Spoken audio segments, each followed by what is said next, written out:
মুড়ি মাখানোর প্রস্তুতি খুব জোর, কিন্তু তার মধ্যে ঋষভ কী করেছে, ছুরিটা ওর যে ব্যাগ রয়েছে ব্যাগের মধ্যে ফেলে রেখেছে।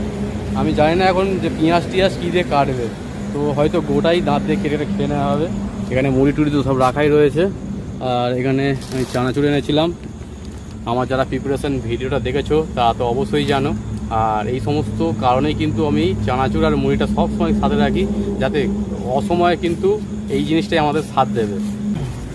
তো আমাদের মুড়ি মাখানো চলছে, কিছু দেখবে প্লাস্টিকের মধ্যে মুড়ি মাখানো হবে এখন। চলো ঢালো, দুবার ধরে মাখানো হবে। ব্যাস ব্যাস, ছেড়ে ছেড়ে দে, মাখাতে অসুবিধা হবে, আবার ওরা পরে ঢালবে। তো প্লাস্টিকের মুড়ি নেওয়া হলো, তারপর নেওয়া হবে চানাচুর, তার সাথে থাকছে গোটা গোটা কাঁচা পেঁয়াজ।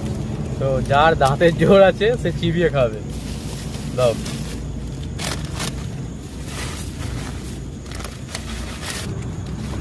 সত্যি কথা বলতে গেলে সারাদিন গাড়ি চালানোর পর মানে রান্না বান্না করার একদম ইচ্ছা থাকে না, এটা একদম সত্যি কথা। আর ঠান্ডা এলাকায় হলে তবু একটা এনার্জি থাকে রান্না বান্না করার, কি। আর এইরকম গরমেতে কোনো ইচ্ছাও নেই। তো ওই কারণে আমরা যা হোক করে আজকে রাতটা খাবো, আর কাল সকালবেলায় টেন্ট ফেন্ট গুটিয়ে আবার বেরোবো। এই দেখো গোটা গোটা পেঁয়াজ এসে গেছে আবার।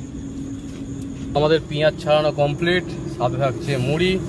তো চলো ফটাফট আগে খেয়ে নিই, তারপরে আবার রাত্রে ঘুমোতে হবে, কারণ কালকে সারা রাত কিন্তু আমাদের ঘুম হয়নি।